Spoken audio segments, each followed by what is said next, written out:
Hello guys, welcome back to Trading for Beginners, and in this video I am going to talk about how can you add bank account to your Bitget. So without any further ado, let's dive right into this exciting video. Now in order to add bank account into your Bitget, you just simply have to open your Bitget application, and after opening Bitget you will get to see this more icon directly. Tap into more, and after tapping into there, just simply go to this trading section directly.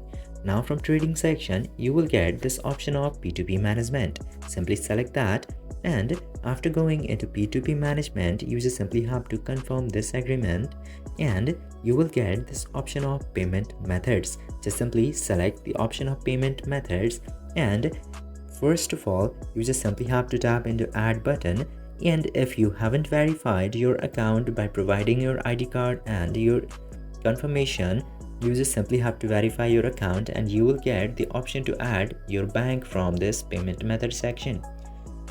I hope this video was informative for you.